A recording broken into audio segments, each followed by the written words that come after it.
lovely to have you all here. Before we introduce Martin and Sean, our two guests that you are expecting to hear from this evening, we have an extra added bonus. We're going to be joined by Jodie Jackson, who is actually the reason that we're all here this evening to some extent, because Jodie, well, I'll let her tell her story, but she has a passion for this topic, and in fact I came to an event that she arranged a few years ago that started my real interest in positive news and potentially alternative approaches to the news. And Jodie then introduced me in turn to Martin and Sean, who are here this evening. So I'd like to ask you to join me in welcoming to the stage Jodie, who can tell her story about why we're all here this evening.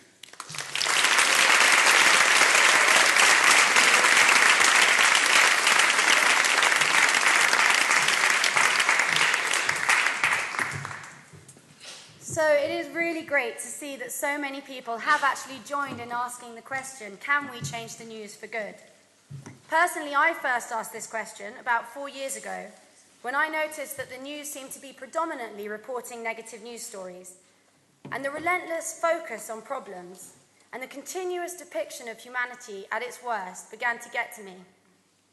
And it almost convinced me to switch off from the news altogether.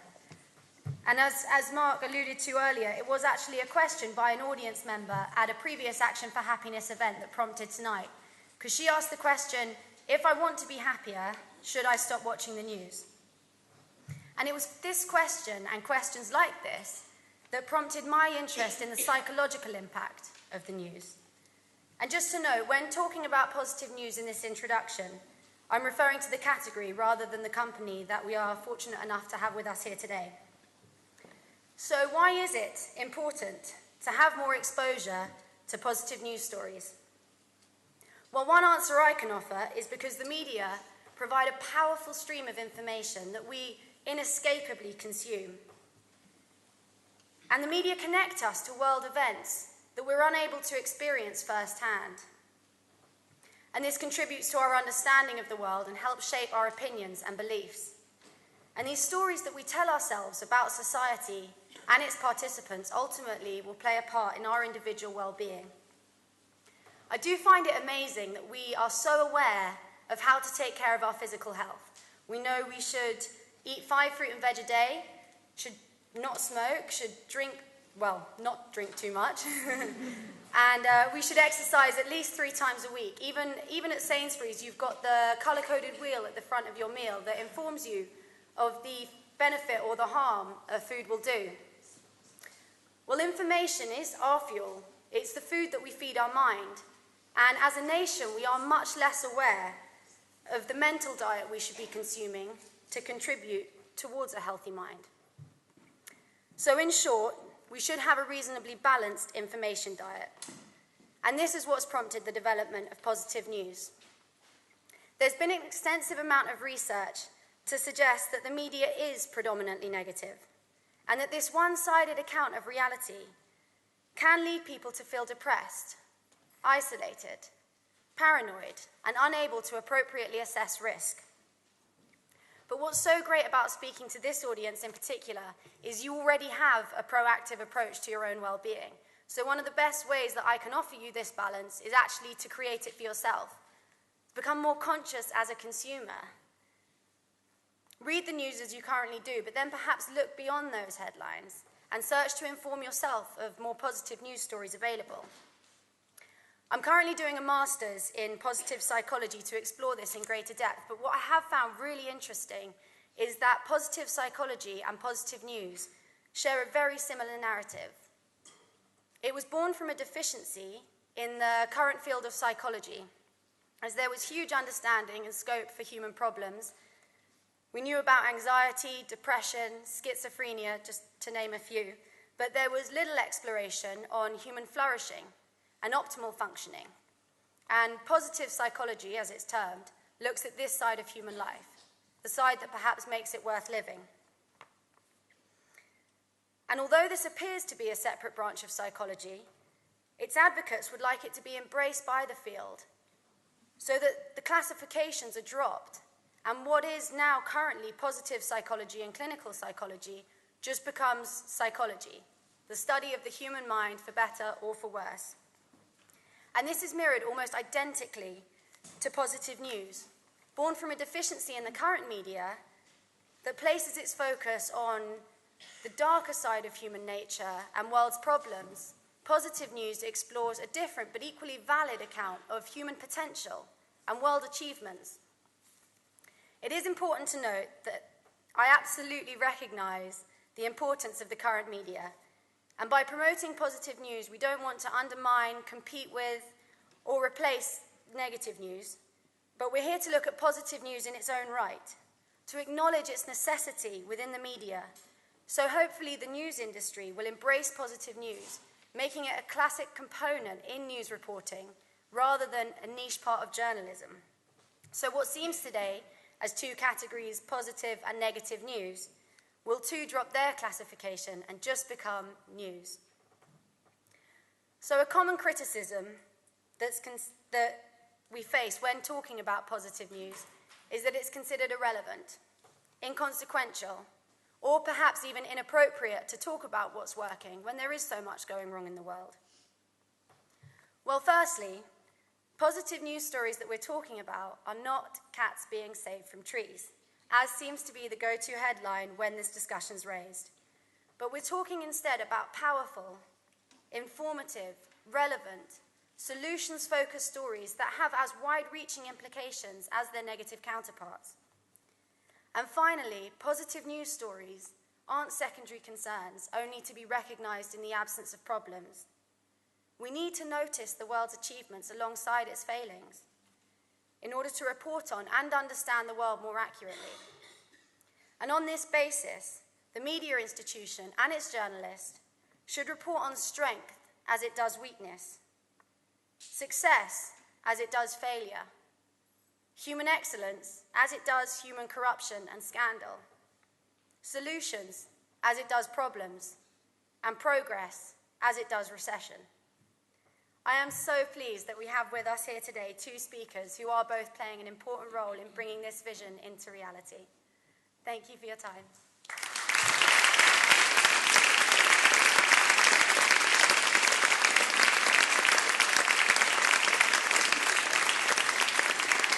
Wonderful. Thank you so much, Jodie. Great stuff. So our next speaker doesn't really need much introduction. Certainly if you grew up in the era I did, he was constantly on our television screens as the kind of main source of the news, certainly in a lot of the years that I remember watching the news. Martin Lewis was an eminent BBC frontman, presented the news for many years, and as he'll explain, has been involved in this issue we're talking about this evening for a long time, so I'll let him retell the story. But of course, Martin has not just been working in that area, he's become an incredible proponent for the voluntary sector and has been involved in a huge range of fantastic causes, from NCVO, which I think he's chair of at the moment, United Response, Marie Curie, Cancer Care, Macmillan. He also founded YouthNet, a fabulous organisation providing information for young people, and helps to run the Queen's Award for Voluntary Service. So a magnificent contribution to good things happening in our society. And I'm sure that's very much linked to his passion for this topic about the incomplete nature of the news. So please join me in welcoming our distinguished guest speaker this evening, Martin Lewis.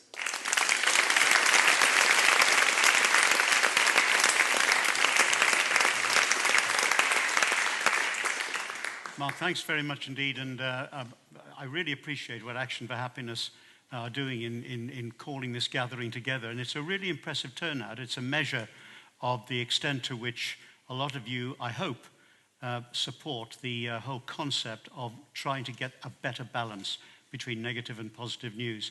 And in view of this very impressive turnout, I won't make the mistake that Ronald Reagan made when he was campaigning on behalf of George Bush, and I think it was the 1988 presidential election, and he arrived at a very small town in Ohio, having been told that it was just a photo call, there wouldn't be many people there. But to his amazement, when he turned up, word that he was coming had spread ahead of him, and there were thousands of people filling the corral in front of him and overflowing onto the hill beyond. And President Reagan cast around for the right phrase to sum up this enormously impressive turnout, and what he came up with was, "Well, ladies and gentlemen, it sure is a pleasure to see such a dense crowd here today." I wouldn't dream of making a mistake like that in such distinguished company. But a brief recap, because I'm conscious that not everyone in the audience was around and in heavy thinking mode, as it were, 22 years ago, when I made my original, very controversial at the time, speech, which was known at the time as the Good News Argument, which was actually grossly distorted and attacked by some journalistic colleagues who should have known better, but we might talk about a bit about that later. But I want to begin by telling you what I was actually saying so that you can judge for yourselves. What I suggested was that when television journalists come to decide the editorial priorities for each day's news, they should be more prepared than they have been in the past to weigh the positive stories, as Jody said, not fluffs about cats and dogs and not artificially created, but as they naturally occur in the serious news agenda, to weigh those on the same set of journalistic scales on which they assess the negative stories. And the balancing factor on those scales, the main criteria for commissioning and including stories, should not be the degree of violence, death, conflict, failure, or disaster that they encompass, but the extent to which those stories shape or change, or have the potential to shape or change, the country or the world in which we live. And I argued that those criteria would not only allow the quite proper and essential exposure of injustices and tragedies, but it would also give proper weight to achievement, successes, and triumphs, so that those who regarded television news as their primary source of information, shaping their view of their country and their planet, didn't feel as often as they do that the entire world was falling apart, but were also kept more fully aware of the changes that offer hope, that uplift the human spirit, that mark mankind's continuing achievements in all walks of life.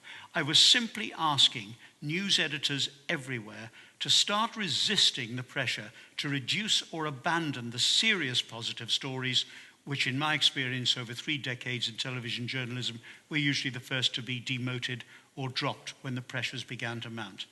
Now, I now accept with some sadness that in those days I was perhaps asking for too much too soon, that challenging deeply entrenched journalistic attitudes and systems of judgment was unlikely to succeed at that time, given the almost fanatically protective attitude in many corners of the media.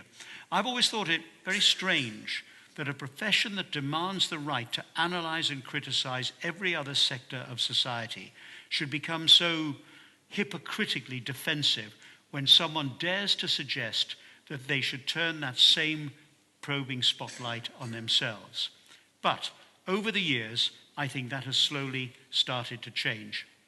We have seen speeches thoughtfully questioning different elements of today's journalism by eminent editors such as Richard Lambert, after he left the editorship of the FT, Alan Rusbridger, The Guardian, or John Lloyd from the Reuters Institute for the Study of Journalism. They all endured the inevitable attacks from some elements of our profession, but the drip feed of questioning what journalists do and how they do it has now grown to the point where it cannot be ignored. The greatest relatively new idea, which I have yet to hear sensibly challenged by anyone, is called solutions-driven journalism. And for those of you not familiar with it, here's how it works. It suggests that reporters sent out on a negative story, and 90% of the stories we know are negative, that those reporters should be required by their editor to take some time out to find out what people or organizations are doing to tackle the problem represented by the negative headline. Now, it won't be appropriate for every story, of course, but journalists should at least be challenged to make the search for such antidotes part of their natural professional behavior and instincts. After all, in order to report on a potential solution, you have to write about the problem as well. So it's not a difficult task. In fact, I would argue it's a real win-win, because it would still allow editors, if they were so inclined, to have a majority of headlines that are overwhelmingly negative. But the reader, viewer, listener would not be left with a feeling that the world is going down the plug hole, and with that would come a more rounded and balanced perspective to those stories. And the additional factor for me, which I suspect for the quarter of the entire British population who volunteer to help many causes in our society at least once a month, is that the voluntary sector, the source of so much helpful effort and many potential solutions, would then start to get the coverage it really deserves. So a drugs bust in Brixton might lead you to one of the many organizations that are working in that area to try to combat the drugs problem in different ways. Reporting of crimes committed by young people might include details of the work of one of the many charities successfully helping to rehabilitate deeply deprived and disadvantaged youngsters in all kinds of interesting and challenging ways. Now, of course, I understand why the media homes in on young rioters, vandals, muggers, or looters. Of course, we need to know about those, but I do not understand why there is no regular parallel reporting of the many young people working to build up the fabric of society instead of trying to destroy it. People like Nathan Kennedy, who at the age of 19 set up a scheme to tackle antisocial behavior and youth inactivity in his hometown of Doncaster. The police confirm he has far surpassed his goal, going on to set up a sports club and an inclusive theatre group, bringing together disabled and non-disabled young people. People like 19-year-old Joelyn Morale. After her 14-year-old cousin was killed in an unprovoked knife attack, she wrote a hard-hitting play about knife crime, which was turned into a 10-minute film shown in schools across the country. No one in the national media told you about that. And people like Fahan Ibrahim Hashi, who while only 17 worked as a community leader to tackle environmental issues. She led a team of 20 pupils who met every Thursday after school and created a scheme which totally changed the way that their school dealt with waste. And people like Sarah Evans, who was a 21-year-old mother from Reading, trained with Barnardo's as a peer educator and went on to teach more than 450 young people aged between 11 and 19 about being a parent, about sexually transmitted infections, contraception, relationships, sexuality, drugs, and alcohol. She has become an acknowledged role model who has also inspired many other young parents to go to college. Look at a radio station set up and run 4 summers ago by mainly young community volunteers in North Lambeth. After its first month broadcasting, one of the social workers involved went round to the local police station to ask if there had been any reduction in youth crime while they were on air, because they pulled in a huge number of young people who were really interested and excited in this. No, said the police, there had not been a reduction.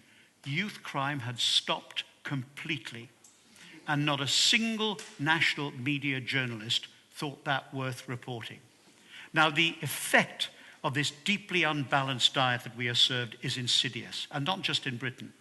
A UNICEF State of the World's Children report argued this, that the cumulative effect of the media's largely negative coverage of the developing world is grossly misleading, resulting in, and I quote, deeply held public misconceptions that are ultimately damaging to the understanding that they seek to promote.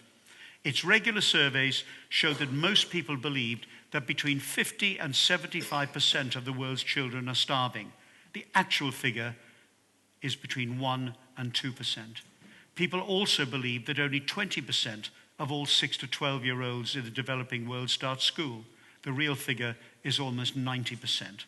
And UNICEF concluded this, that many people derive their mental and emotional images of the developing world exclusively from the reporting of its exceptions, and that there are important and largely untold stories in the midst of the many well-publicized disasters. Now, the Bill Gates Foundation has helped The Guardian, amongst others, cover more positive stories about what is happening in Africa. His wife, Melinda, tells this story about a young woman in Tanzania a couple of years ago. That year, for the first time, Joyce Sandia had planted a new kind of maize seed, bred to tolerate drought. When drought came, most of her crops withered and died, but her maize was more productive than ever. She sold the surplus to buy beans and vegetables and other nutritious foods for her family, and had money left over to pay for her children's schooling. That seed, she said, made the difference between hunger and prosperity. And Joyce's story, multiplied by millions of African farmers like her, is the reason innovation in agriculture is so important. And Melinda went on to say this, we think there has never been a better time to accelerate progress and have a big impact around the world. We think the next 15 years will see major breakthroughs for most people in poor countries. They'll be living longer and in better health. they will have unprecedented opportunities to get an education, eat nutritious food, and benefit from mobile banking. These breakthroughs will be driven by innovation in technology, ranging from new vaccines and hardier crops to much cheaper smartphones and tablets, and by innovations that help deliver those things to more people. She said it's great that more people in rich countries will be able to watch movies on super high resolution screens, but even better that more parents in poor countries will know that their children are not going to die. Not a story immediately attractive to most of the media because it is about solutions, not problems, and it challenges the traditional stereotype image created by the media of an Africa riven with corruption, AIDS, wars, and famine. Whether in the developed world or in the developing world, here, whether in Britain or whether abroad, there are great stories of achievements or attempts to address society's problems that are simply misreported, underreported, or just ignored. Let me put it this way. Where there is disaster, there are people trying to recover from it. Where there is suffering, there are people trying to help. Where there is conflict, there are people trying to end it. Where things go wrong, there are people trying to put them right and to make sure they don't happen again. And where there are mistakes and misjudgments, there are lessons being learnt, paving the way for success and achievement. That needs to be infused into the DNA of journalism, and too often it is not. Take a story about massive coverage across all media a few years ago. You'll remember the headline, "Cases of young people self-harming rise by 50%. The internet was blamed, but hardly anywhere did you see any specific mention of those internet sites devoted specifically to helping young people who self-harm and their families and their friends.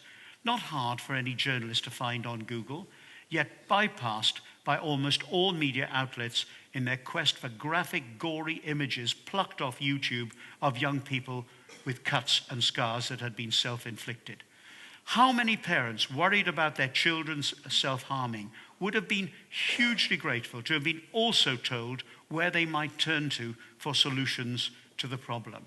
So, in the desire to shock, are the media missing the opportunity to help? Because the two can and should go hand in hand. Now, the internet is becoming a powerful source of solutions-driven journalism. There are websites like BuzzFeed and Upworthy that present a steady drip feed of more balanced news. It is now a key part of the Huffington Post, which I won't say anything more about because Sean is going to update us on that later. And all of that holds out the potential for re-engaging disillusioned and apathetic citizens, and we know there are a lot of them out there, by showing that they really can do something to tackle problems affecting their lives and their country. And stand by, please, for many more of what are called hyper-local websites, like the King's Cross blog, which are becoming increasingly popular as an expression of active citizenship, a trend endorsed by Cardiff University last year when it set up the Centre for Community Journalism, offering courses on how to set up a hyper-local website.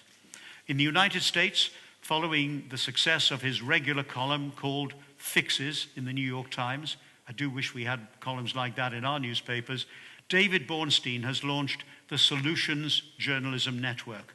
With support from the Gates Foundation, they aim to increase the quality and volume of solutions-based journalism with online resources, training, journalism development, and community building programs. And in discussions with more than 30 newsrooms and hundreds of reporters, producers, and editors across the United States, they say they have identified growing interest in this kind of journalism. The way that people consume news is changing. Instead of a particular allegiance to one news source, they're more likely to read a variety of sources signposted via social media. And here's what ought to be a clincher in converting any old-style journalists. We are now starting to get evidence suggesting that people share more stories, tell other people about them via social media, if those stories have a more constructive slant to them.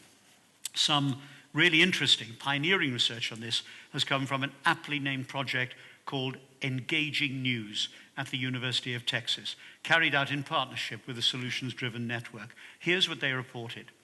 In the study, several hundred adults were each shown just one of 6 news articles.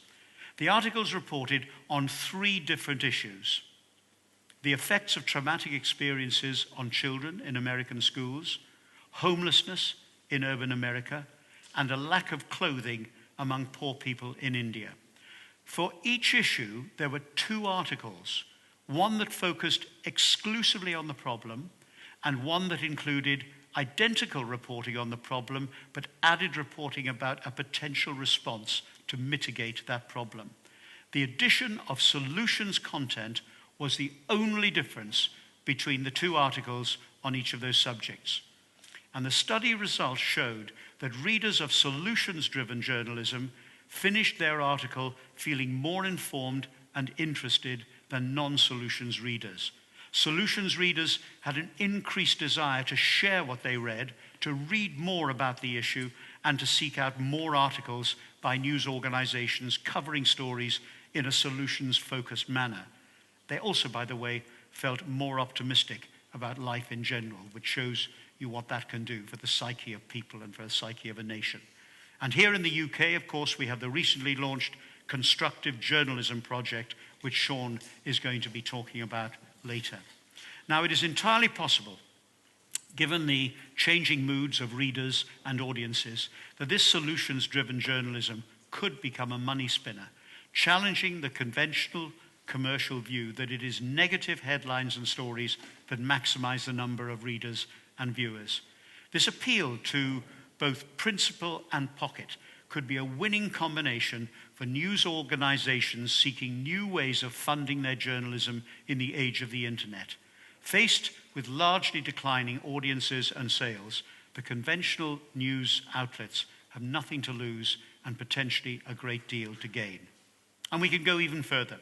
Such a change in attitude and approach could in time lead to reporters, as a matter of routine, going back to the scenes of negative stories to show how those negative stories had triggered change for the better, how rebuilding after the riots had brought some communities closer together, and in general, stories of human endeavor, courage, and achievement in the face of different kinds of adversity. In the UK, as I was saying earlier, around 20 million people volunteer regularly to help others in a whole variety of ways. 1 in 4 of us do so at least once a month. The many annual national and local award ceremonies all offer powerful testimony to the imaginative ideas and people who drive progress at grassroots level in our communities. For journalists, this is research handed to them on a plate. And I reckon that between them, these largely unreported award winners could provide several good, genuine, interesting stories every single week for the national media, for all the national media.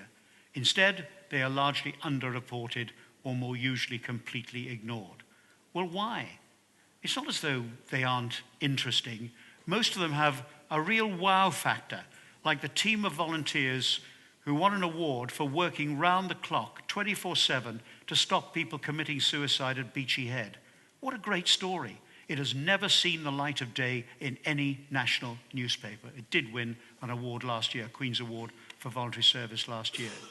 So why shouldn't, and incidentally, there isn't a single national newspaper that has ever covered any of the 100 or so winners of the Queen's Award for Voluntary Service that are produced every year. All of them stories not unlike that.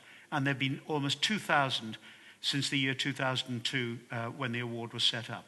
So, you know, I simply don't understand it.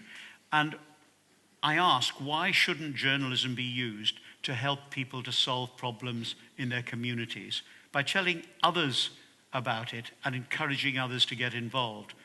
What kind of a country would we have if that actually happened? And why shouldn't journalists work more closely with over 300,000 voluntary organizations in this country that between them tackle in one way or another virtually every single grassroots issue affecting our country and our people? After the riots in England a few years ago, we did see some elements of the media starting to write about organizations trying to address the problems that had been thrown up. But why should it take social trouble on that scale to start to create media interest in solutions?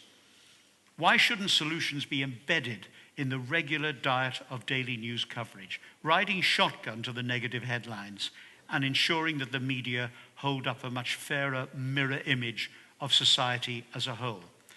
And I would submit to you in conclusion that we still need a reassessment and adjustment of the way in which journalists are exercising their colossal responsibilities as an exceptionally influential part of a rapidly changing society. Yes, by reporting the failures, exposing the weaknesses and the injustices, highlighting controversies, probing motives and arguments, but also by acknowledging much more than they do now, the accomplishments, the successes, and the triumphs within that vast constituency of viewers and readers who look to the profession that I love and in which I lived for so many years for a fair and balanced canvas of the world in which they live. I believe that solutions-driven journalism is the definitive answer, and the great challenge now is to persuade Britain's national media to adopt it. Unlike what I was arguing 22 years ago, I don't think that that is too much to ask. Thank you.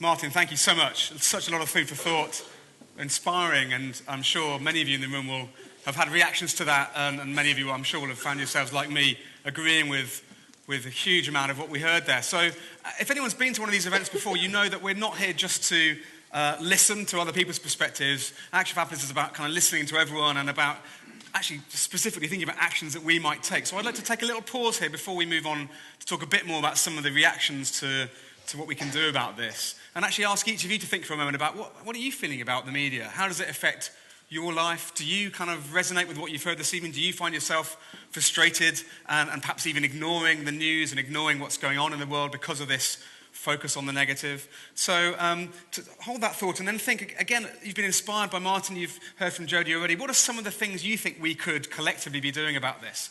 What should we be asking our journalists to do? What can we do personally as well in terms of the way that we consume the news and the way that we share stories with others? So I'd like to invite each of you just to turn to somebody next to you. If you don't know them, do say hello. If you do know them, that's fine. Please don't leave anybody out, because maybe, let's get into threes if need be. But just start a conversation and let's spend maybe a couple of minutes sharing our views on this theme, and in particular, what actions can we do and would we like others to do to make this better? Over to you. Let's have a few minutes of conversation among ourselves.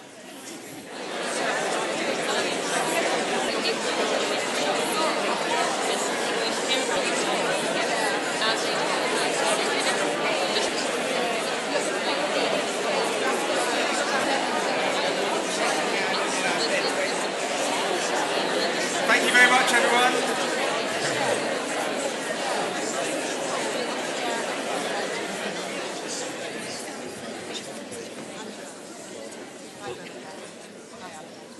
So I take it from that rush of energy that we have some opinions on this topic.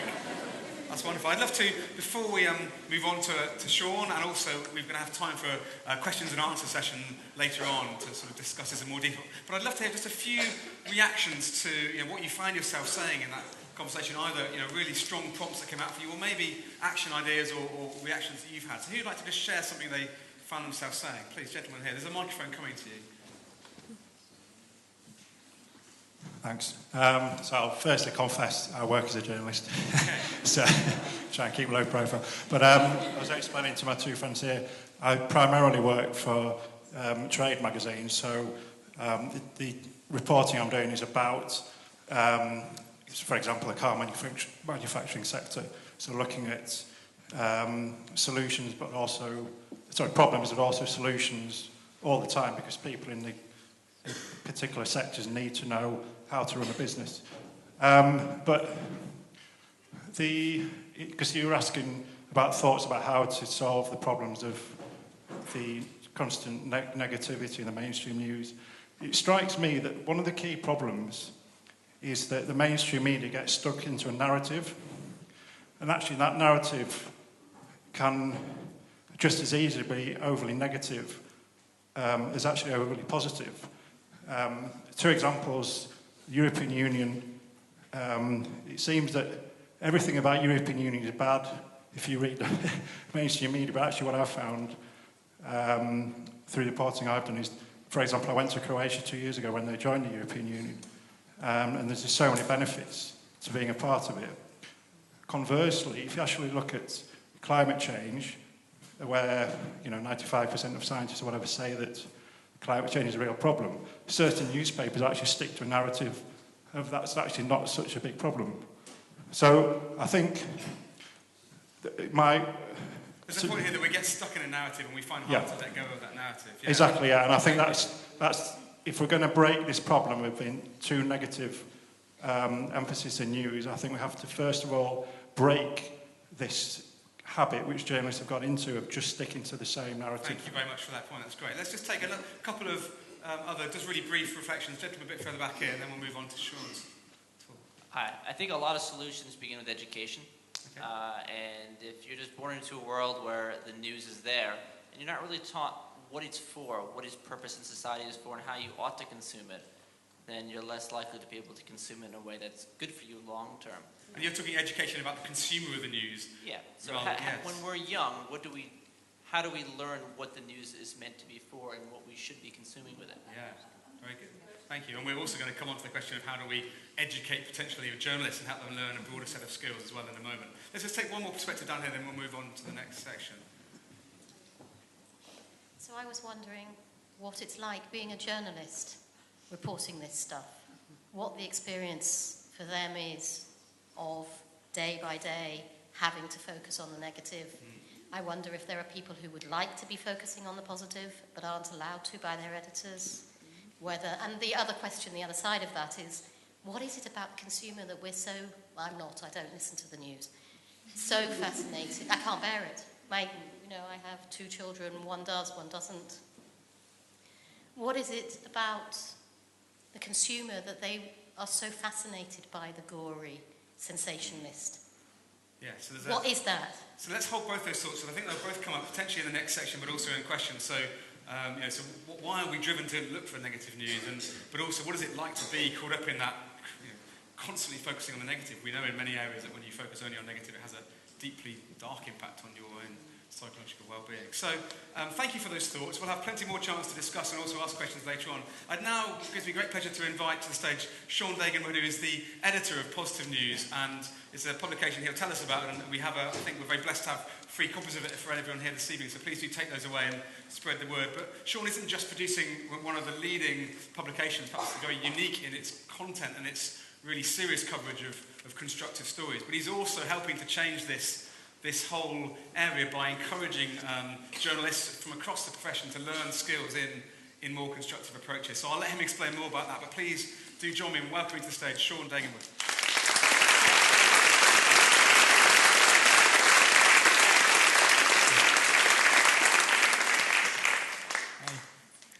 Thanks, Mark, and just to say thank you, Martin, for pioneering this so many years ago and being so courageous in raising this agenda and sticking with it. So, I created my first newspaper when I was a boy. I got a sheet of A4 paper and a biro and a ruler and made some boxes and filled in a few stories about what was happening in our home and in the world around me. And I photocopied it and tried to flog it to my family for 10p a copy.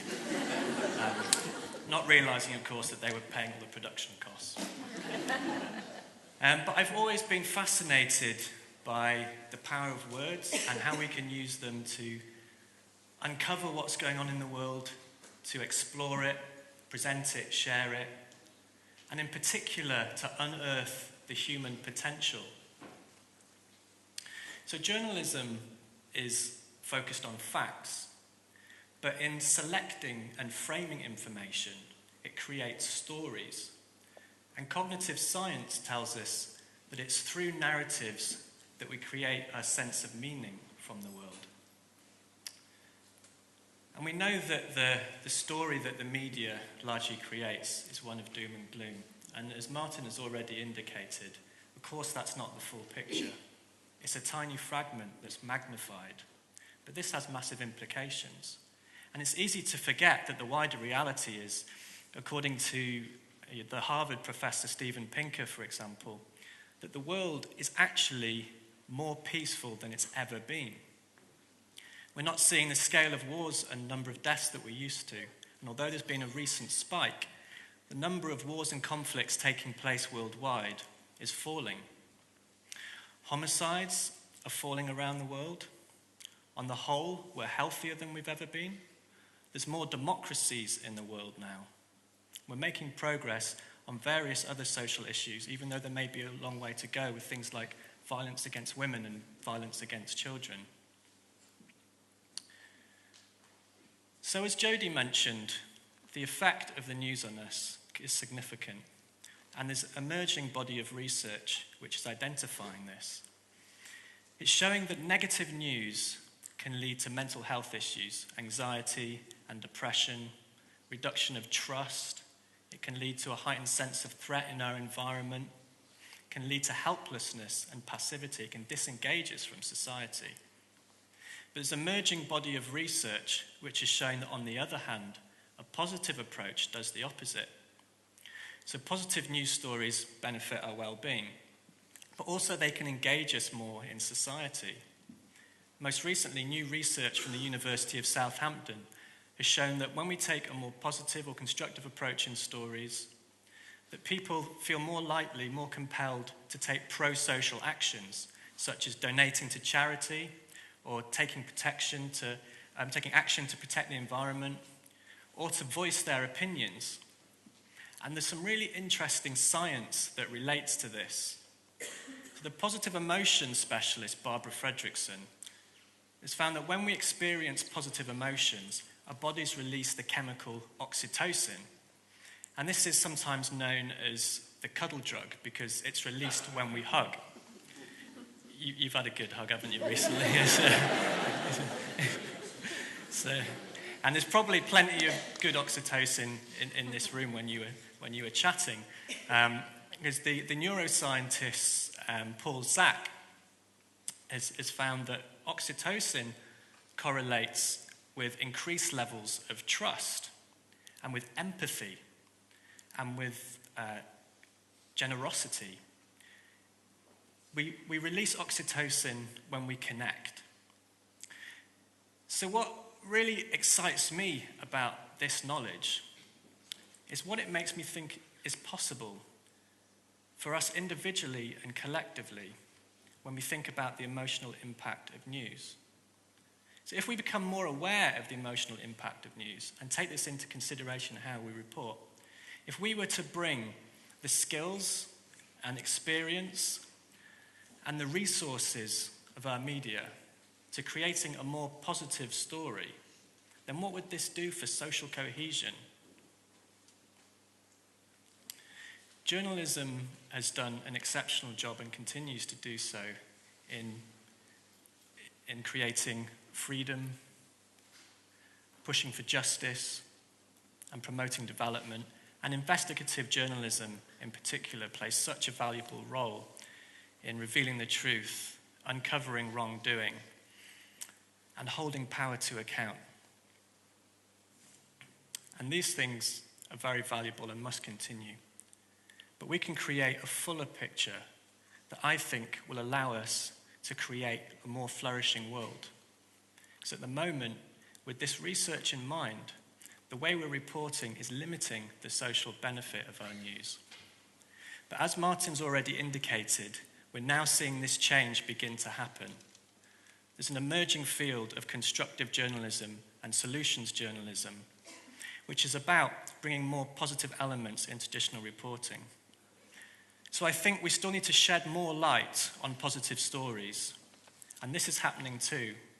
In the footsteps of positive news, there's other organisations online that are rising all over the world publishing more positive stories. So bringing these positive developments to light. Things like in Portugal, where they've halved heroin use by connecting drug users with communities rather than sending them to jail. or recently in Wales, where they've created legislation to protect future generations from the impacts of climate change, which means their public bodies have to bring sustainability to the heart of what they do. Or in London, where in schools they've been bringing in small babies to interact with the children in order to foster empathy. And there's real hard data which is showing that this is leading to a reduction of bullying and aggression in school children and increasing their emotional intelligence. But as well as stories that are focused on positive developments, the emerging field of constructive journalism is not so particularly about what we're reporting, but more about how we're reporting. This is about innovating and strengthening journalism. We're developing new techniques, learning from the kind of research that I just mentioned, and learning from other fields like the behavioral sciences. So what we're finding is that we can report difficult statistics and facts and social issues, environmental issues, but through a lens that finds a positive story. As Martin suggested, there's always a positive response. Somewhere life is thriving, somewhere people are responding in a positive way to the challenges. And we can address them through this lens where we see where the path forward is being paved. And we're looking at things like interview technique. So not only are we asking questions about the past, but also asking questions about the future. And we're asking questions that uncover people's strengths, questions that uncover their resilience, their ideas and their creativity, rather than just questions which reveal their victimization. And research by a pioneer of constructive journalism, Catherine Goldenstead in Denmark, has shown that if we structure an article, even about a piece predominantly that's about bad news, if we structure it with a positive peak in the middle and a solution-focused conclusion, this is the structure that readers find most trustworthy and become most engaged with. And with this structure, it was shown that they remember the most story-related information. And with this approach in mind, and the fact that, as Martin highlighted, social media and the digital publishing platforms are challenging the news industry so much, we're seeing a new openness to this form of reporting. And it's about taking the idea of positive stories out of the box they've been put in of fluffy and light and irrelevant, and showing how they're an important part of a strong and balanced journalism. So now media organizations all around the world are hooking onto this approach. So Huffington Post, they've seen that when they publish positive stories, they get 3 times as many shares on social media as their other content. And it's social media that's increasingly driving traffic to news websites. So they've just announced a global editorial strategy to focus on stories about what's working in the world and are consulting with us on how to make this happen. We're seeing media organizations in South Africa trying to bring in constructive journalism techniques, broadcasters in Denmark, in Sweden. Al Jazeera is trying to publish inspiring stories and tell positive human stories. In Holland, there's a new media organization called The Correspondent, which has a constructive reporter. So we're now seeing growing interest in this approach, which is very heartening. And I think we're seeing this because we're reaching peak negativity. As the world changes and the media industry changes, then we're realizing that we can do things differently. And this isn't something that's just happening in the media, and I can see this through the stories that we report on. As Jody suggested, psychology has branched into positive psychology, and Action for Happiness exists because we're looking at how can we really thrive. And across society, you can see it in management theory and business as well. We're not so focused just on the problems and correcting what's wrong and blame and criticism, but now we're starting to look at where is life flourishing? What can we look to learn in order to grow? And so for the media, this offers an approach to engage our audiences more deeply and tell a more compelling story. The old story of doom and gloom is no longer serving us. And what I'm hearing from audiences and from the journalists and editors I talk to when we're doing our training is that there's an authenticity gap between the story that we're telling and we're sharing and what we really can see is the full truth, and what we really feel intuitively is the full truth of human existence and what's important, and our evolving sense of what is possible. So, like the child creating his own newspaper, we can all choose how to frame this world with the understanding that that affects our experience of it. We can all choose what stories we give our attention to and the story that will define this life for us. Now, if you want to be a part of making this happen, of spreading this approach into the media as a whole, then now's your chance, because I'm going to give positive news to you. We're creating a new cooperative organisation which is going to own Positive News. And we're going to give you the chance to become shareholders so that you can own the media. At the moment, the media in this country is owned by a handful of people. So we believe that the readers should own the media so that we're duty-bound to report in your interest. So we're going to be creating this cooperative, crowdfunding and doing a share offer so that you can own it, become part of it, and in doing so you can support us and we can raise the funds we need to scale up what we're doing. We're going to be bringing in new staff and resources, new expertise, launching a whole new digital proposition, revamping our publication, and pushing our training arm, the Constructive Journalism Project, in order to spread our learnings and our approach into the rest of the media. So you're among the first to hear about this, and we're going to keep you informed. But I want to ask you tonight in particular, if there's anybody who wants to help with this campaign, we're looking for volunteers to support and spread it, because we're a very small team. So if you're interested, please come and talk to me and my team are sitting over there, and we'd love you to get involved. So thank you very much for listening.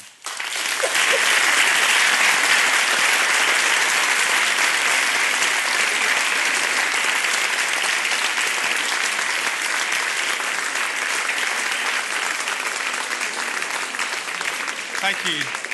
Thank you so much, Sean. So we've got another half an hour left of this event. We want to make this interactive and get your views and so on. So I'd like to invite Sean and Martin to come and join me on the stage so we can, first of all, you have the chance to ask them some questions. You may have had your thoughts, peaked, or you may have challenges to things they said. We'd love to hear some questions and reactions. But also, if you've got a different perspective that hasn't come out tonight, especially maybe if you are working as a journalist yourself or you're involved in this sector, we'd love to hear your perspective too. If we can invite everyone to perhaps just try and keep their contributions or questions fairly brief so we have a chance to get everyone involved, that'd be fantastic. So by show of hands, who's got a question or a comment? So let's take one near you at the back there, Alex. Thank you. Thank you. This is a question for Martin predominantly, but both of you touched on it. It seems that both of you have very aptly demonstrated that it makes commercial sense to share positive news as a broadcaster or a newspaper. But it seems that very few people are actually doing it. So is that the result of a commercial opportunity being missed? Or is there something that we don't know about that is behind their kind of determination to carry on reporting negative stories? And also, is it something that may have been the case in the past? In the last couple of decades, it might have been commercially advantageous to just concentrate on the bad news. But are we also seeing a kind of change in our psychological makeup that makes us more keen on positive news stories? Thank you. Thank you for that, Martin. Well, I think there is a change happening, but it is slow and it takes a lot of persuading. I've been lobbying some of the editors and senior journalists in national newspapers, and like you, trying to understand why they won't go for this if there is growing evidence that it is commercial, that it could be to their commercial advantage. And one editor, I won't mention his name, but he represents a best-selling tabloid in this country, and he actually said that there are 3 reasons that his newspaper would cover positive news. One is a major disaster where rescuers go in and people try to raise money to help those who are affected by the disaster. Secondly, if a well-known celebrity would open their personal life out over 2 pages of the newspaper, then under those circumstances they would include a few lines about a charity that particular celebrity was supporting. And thirdly, he said 3 words: triumph over adversity. And at that point, I nearly lost it with him, because I said, what do you think is going on in this country? You know, the 300,000 organization I was talking about, they're all tackling issues or problems in their community in all kinds of different ways. And I'm not talking about the need for you to give a puff to this story or a puff to that, or, you know, the cat's up the tree story, you know, that we heard about earlier. It's not that kind of good news. It is basically to try to persuade people to use proper, good journalistic training and functions to get out there and find these stories. They're on a plate. The research is on a plate. There's fantastic stuff going on. And don't tell me that out of the 300,000 organizations doing amazing work in the community, that you can't find 365 to give 1 story a week right through the year. It's not it's a no-brainer. And I think that what you've got, deeply entrenched in newsrooms, is that old dogs, teach new dogs old tricks. And there is a kind of feeling that you've got to keep on doing this way, because it is this way that has served us so well in the past. It's quite interesting, because whenever somebody, I think Positive News is doing an absolutely fantastic job by concentrating on the serious stories. I think there's a parallel challenge, which is to get newspapers that do report a lot of negativity to actually balance that properly with the kind of stories that Positive News has. And it's that balance which I think is terribly important, and which is, it's essential, because we've got to know about the things that are going wrong, but alongside that, we've got to know about the things that are going right. And I'm talking about serious, genuinely interesting stories that have that wow factor. And, like the people on Beachy Head, that I was talking about. I mean, there are, I promise you, we've just finished judging the latest round of the Queen's Award for Voluntary Service, when it greatly increased the number of awards that are given, because there are some amazing things going on out there. And those will be announced on the 2nd of June. And what's, I promise you, there are at least 60 to 70 stories that are really engaging, and then some which are maybe engaging, and perhaps 1 or 2 that are routine but special in a way that wouldn't attract journalists. But anyway. Martin, I was struck. I don't know if anyone heard the show that was on Radio 4 fairly recently that I think both Martin and Shaw were involved with, but it was ironically titled "Good News is No News," and I thought, here's a fabulous programme about this challenge that even itself couldn't resist the urge to have a negative title. What is going on with this perception that good news is no news, Sean? Well, audience researchers, first of all, show that people have for a long time wanted more good news. That's what they say. But people are engaged very much by bad news, and there's research that shows that this is because it triggers a biological survival response. So it's almost unconscious that alarming information grabs our attention because we're programmed to look for a threat.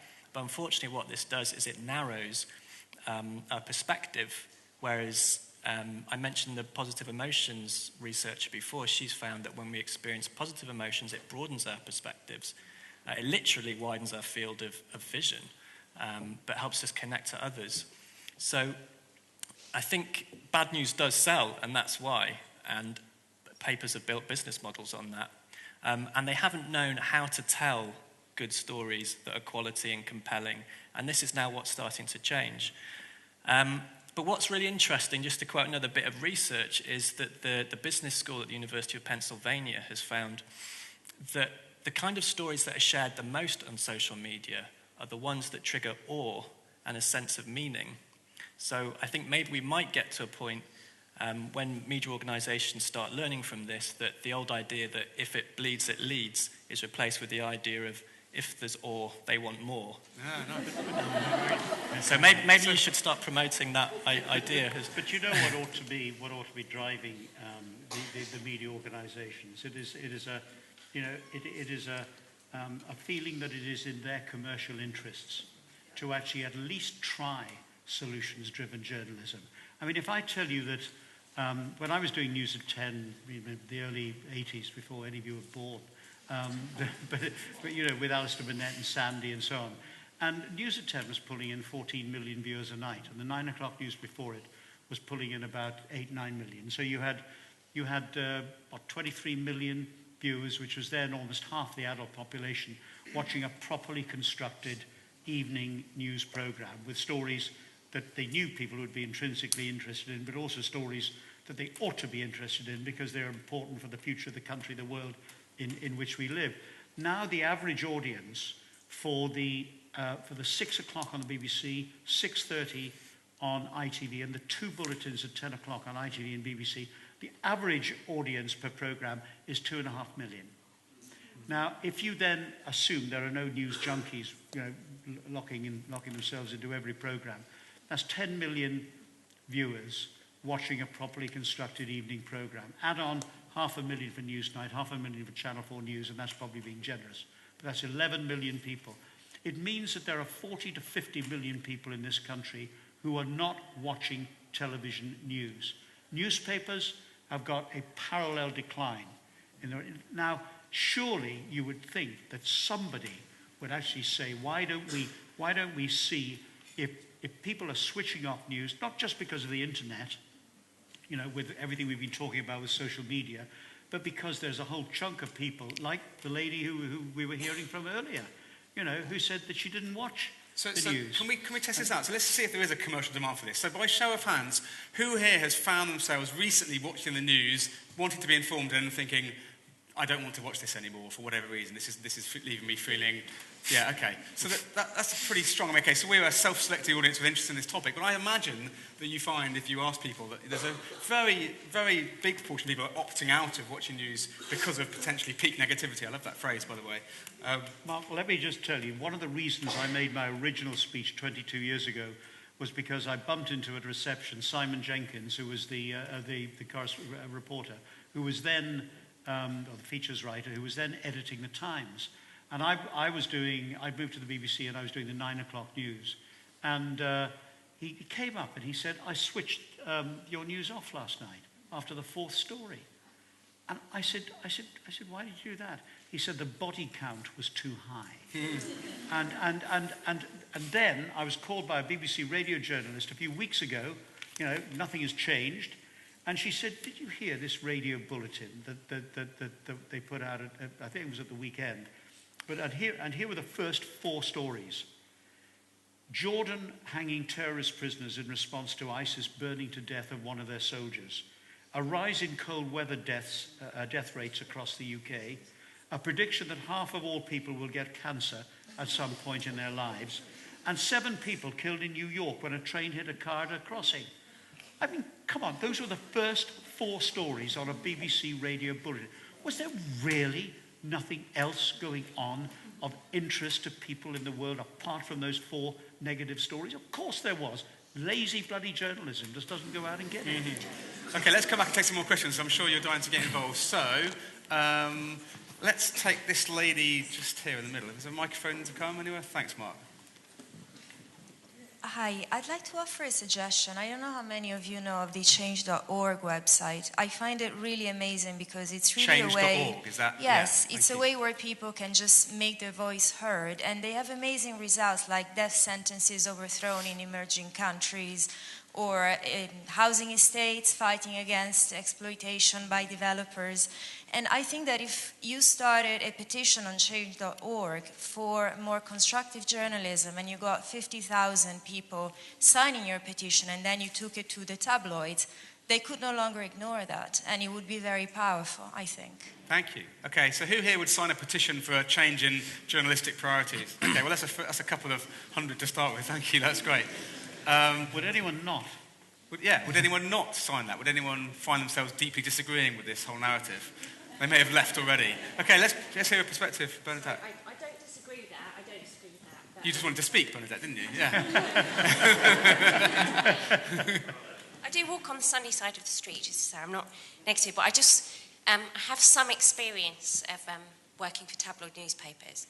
And I think part of the problem is I don't know anything about broadcast journalism, is that it's a dying industry whose sales are decreasing more and more. And many of my friends work for newspapers who are working in news desks with less and less journalists doing more and more work.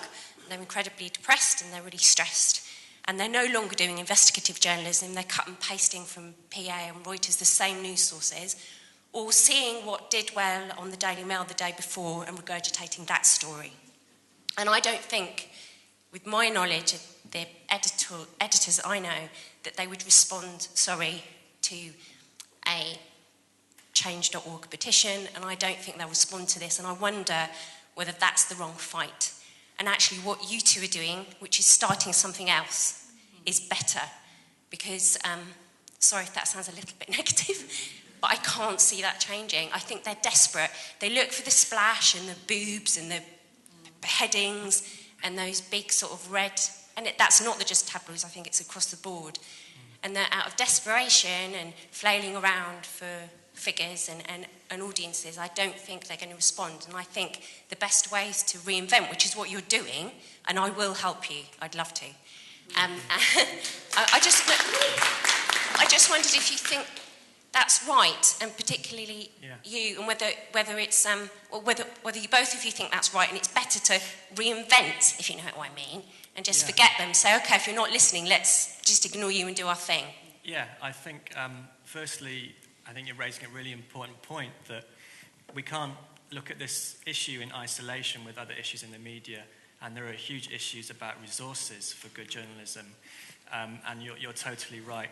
The media is completely under-resourced, and this is putting huge pressure on journalists, and it's causing a lot of journalism, regurgitation of information, and increased competition to grab readers, and in some ways the industry is eating itself in that sense. What we're seeing at the same time is a rise of new ways of doing things, new business models in journalism, like the one that we're trying to create, a democratically owned media organisation that's funded by its audiences and because we share values, rather than a more, a model driven more by advertising in particular, say. So we definitely need more resources for journalism in general, and I think all media should be on board with that. And yes, in a sense, we need to create the kind of media we want, rather than trying to change the media we have. But the reason why I think we don't want to work in a silo is because people like yourself and your friends at these newspapers, that there's incredible skill in the media, and I have great respect for my colleagues in the profession and what they do, and I think if we can help get more of the media on board, it's going to benefit people in the industry, but it's also going to transform society, because our readership at the moment relative to the media as a whole is very small. It's growing, but if we can turn the media as a whole, it's society's biggest storytelling machine, and I think the implications of that could be huge. Could I just sort of link what you just said back to Sorry, Mark, can I say that there is an alternative, which is to wait 10 years, and in 10 years, the whole geography, the whole landscape of journalism will be completely different. I venture to suggest that many of the big, powerful newspaper barons will actually have disappeared or gone off to do something else. Because the interesting thing about the internet, and there's some terrible things happen on the internet, but it's, there's about 10 or 15 years of a settling down period when democracy and so on, have to put up with some tough stuff in order to get to the good stuff. And I actually think that everyone is rapidly becoming their own news editor. That on the internet, they are actually choosing the stories that they're interested in, the headlines that they're interested in exploring. So the idea that somebody presents you with the news and you go through, well, I suppose you would skim. You'd only read the stories you're interested in. Well, that is now being taken out of the hands of the newspapers, the opportunity to present someone with the menu. The menu is vast now. It is, it comes from all kinds of directions.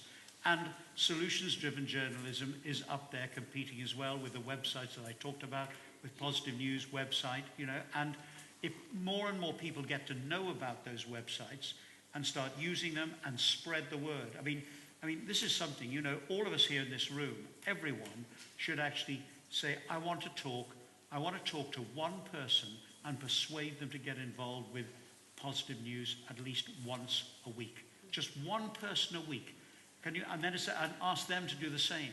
So you have this geometric progression spreading out. And I think that will be helped enormously by the fact that people are choosing the news that they want. And we have to spread the positive news to each other in the way that Positive News does. Thank you. Can I just add one more thing in response to what you said quickly? It's just that, because you said about standing on the sunny side of the road or something, and it's an easy... Just to say that I think there's nothing wrong with negativity sometimes and negative emotions. It's because it's the kind of thing that we often get asked.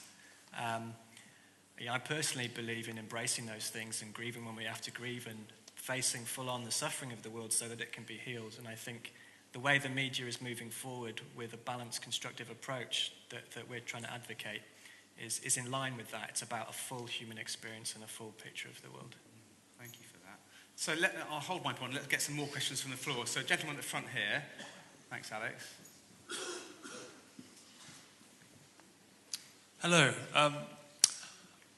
There are a lot of people online claiming that the media is controlled by shadow government bodies who distract us from what's really going on in the world with sensationalist things like Jeremy Clarkson punching somebody. And there's people who have tried to get a story out into the public, and then the men in black come along apparently and shut them down. And I'm wondering if you've had any kind of experience like that in your years of being in the media, of you're about to give a story and someone says, we're pulling it. And there's no reason for it, but it just happens, or do you think this is just all conspiracy yada, or do you think there are actually people with a different agenda feeding us this sensationalism in order to cover up new laws being passed or paedophile rings or whatever it is that they're trying to cover up? I've had stories pulled for what were proper journalistic reasons. I might have disagreed with them, but it was a proper and respectable journalistic point of view. I can't recall any the hand of government on any decision, and you just have to look at the stories that exist existed in the last few years. You look at which expose all ills going wrong within government, and in the the pillars of our society. I mean, you look at the really amazing job that journalists have done in producing what are negative stories for the institutions involved. Whether it be the expenses scandal, whether it be the paedophilia of the Roman Catholic Church, whether it be FIFA, the scandal with FIFA, whether it be police corruption, whether it be journalists, journalist hacking. I mean, there has been pretty relentless exposure, and I think that makes the case for it being absolutely clear that certainly in this country, at least, we don't have the hand of government on what we do. Thank you for that. Who's been waving their hand, desperately wishing to ask a question? Someone, Alex, take me to the person who I can feel I'm being waved at.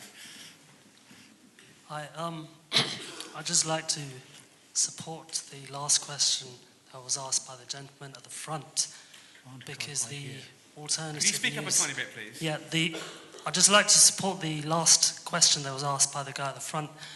The news that I read actually does say very definitely that there is a hand of government and a lot of large corporations in what is reported to us.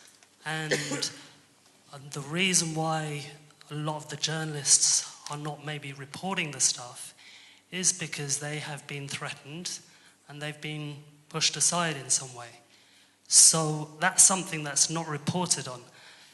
And to support that thing is that also if anyone who is a blogger or not an accredited journalist is writing an article, they are then discredited.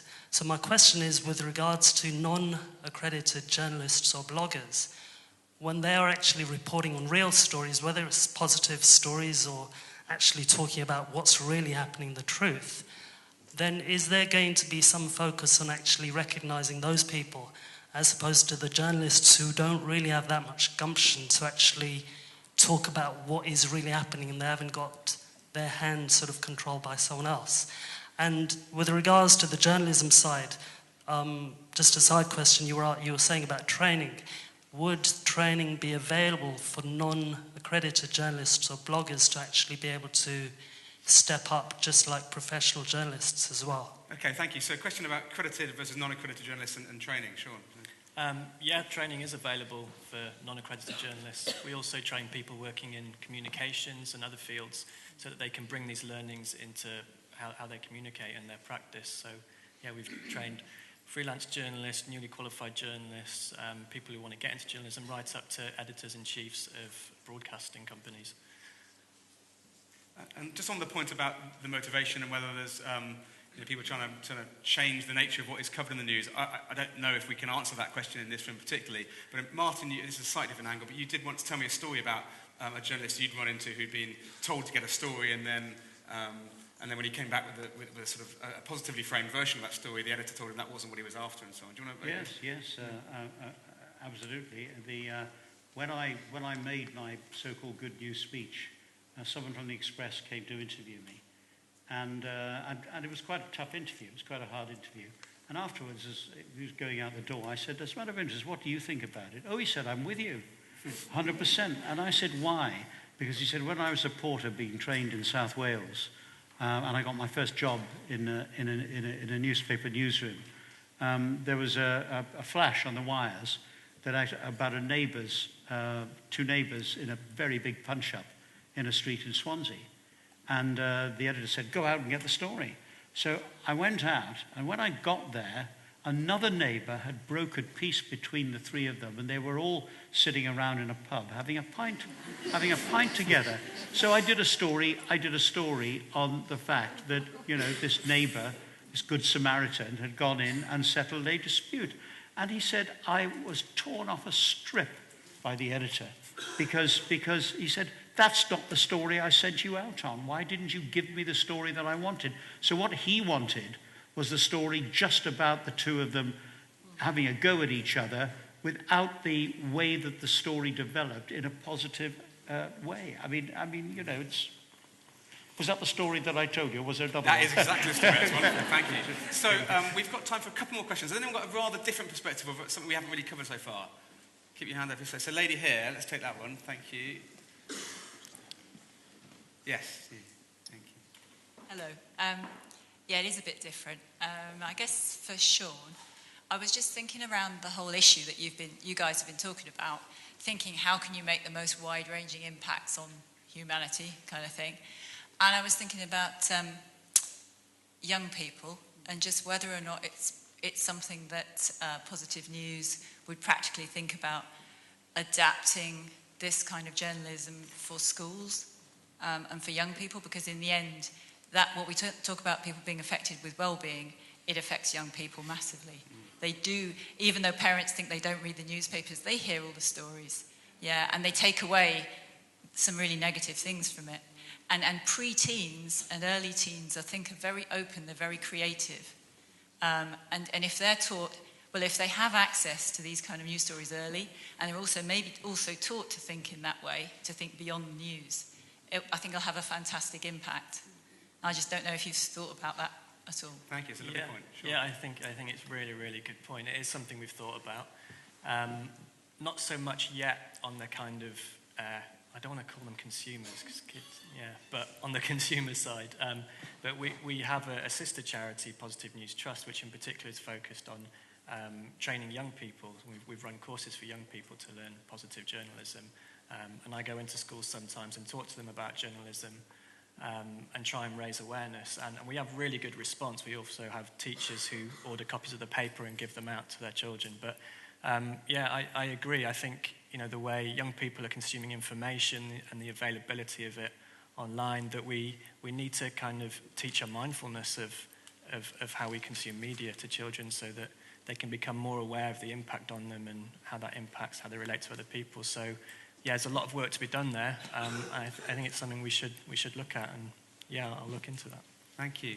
Okay, last question. I hate having to do this because I'm always missing people out, I'm afraid. So, gentleman halfway down on this side here, Alex, thank you. In fact, there's 3 in a row, so you can pick whichever one you think looks most keen.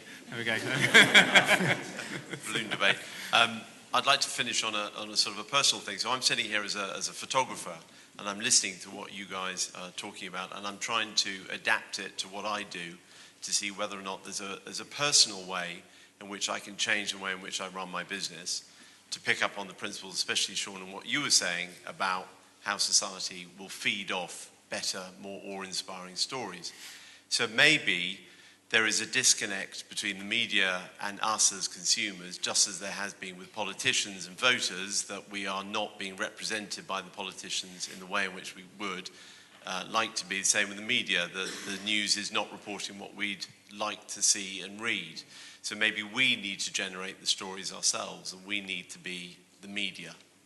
So maybe every single person in this room tonight can start tomorrow morning by looking at what they do, considering that our jobs are, whatever it is, 85% of our waking hours, and doing something positive and sort of using that as almost propaganda to say, in the way in which I run my business and in the way in which I provide for my family, I will do something positive and turn maybe something that in my job is deemed to be negative, I will turn it into a positive, and gradually start a paradigm shift amongst how everyone in my community, in my locale area, will start to view life. Wow, thank you very much. I love that point for 2 reasons. First of all, it's very much in line with the ethos of Action for Happiness, which is how can we each live our own lives in a way that contributes to that better world. But it also brings me on to a final thing I wanted to end with this evening. I hope you'll forgive me for this, but I have to thank a friend, Sherry Clark, for mentioning this idea to me. But I want to tell a story that you all will be familiar with, which is the story of Vanuatu, the small kind of series of islands that many of you will know have been in the news recently, but many of you may not know was a country that actually topped something called the Happy Planet Index just sort of 5 or 6 years ago. This is an index that looked at which countries deliver the most well-being for their people with least environmental impact. This country was top for well-being, when looking at in terms of the impact. So here's a country that's least contributing in many ways to climate change and sustainability challenges through the way that it lives. And yet, experts have said in the media that this horrendous cyclone Pam that devastated Vanuatu just recently, is very likely linked to climate change. So not only have we seen this hideous loss of life, destruction, just wiped out, but actually this is the country that is least responsible for the kind of climate challenges that have caused this. So on the subject of this evening, this is terrible news, this is negative news, this is awful news that should be reported and should be moving all of us. But I'd just like us to sort of, maybe in the spirit of what we've heard about this evening, talk about the fact that as was said, whenever there's a disaster, there are people moving in to try and make things better. And there are some fabulous relief efforts going on in Vanuatu to try and put this right. So I wanted to invite us all this evening, in the spirit of this theme, to say we can actually all contribute to that right now. In fact, if we text the word PAM to a certain number, which I'll read out in a moment, we can each donate £5 to help Oxfam's Relief to try and put things right in Vanuatu. So I don't know, you could ignore this completely, or you can engage with this if you'd like to, completely up to you, but I'd love to invite us all right now to say, actually, as a collective group here, here's the negative news that certainly moved me, related to an issue I care deeply about, and something we have a potential to contribute to some very positive action that's going on to put things right. So if you wanted to text to 70066 the word PAM, you'd be giving £5 to help support the rebuilding of that area that's been absolutely devastated by this weather. So the number is 70066, and the word to text is PAM, simply PAM, to that number, and that will be our own contribution towards what's going on to put this right. In fact, I did this earlier on my CV myself as well.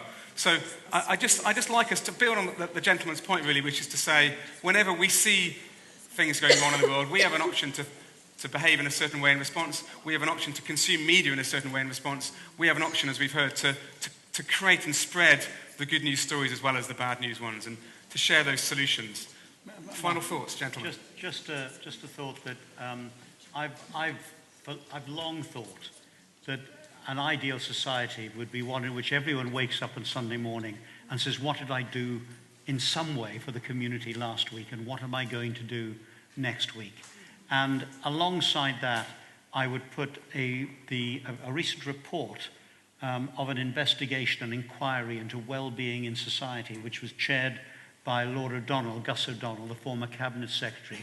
And he came up with a lot of conclusions, but the main one that really grabbed me was that he thought that the measure of a country's success ought to be by measuring the feeling of well-being that its people have. Not GDP, not gross domestic product, which is the standard Treasury assessment of how successful we've been as a country, but it was how people felt about themselves and their environment and their community and their neighbours. And I just thought that, I thought that was terrific. I mean, you know, you could measure it through focus groups, you could measure it, you know, through a form of voting or whatever, you know, with different categories. But what a great way to, you know, to get away from the, you know, the huge financial disciplines, which are of course important, or the huge financial measurements that are important, and financial disciplines are incredibly important. But just the idea that you could have an index of well-being, maybe like Vanuatu had, you know. Thank you for that, Martin. Sean, final thoughts? Stay informed and be inspired. Stay informed and be inspired. Thank you so much for being here, everyone. Please join me in thanking our speakers this evening.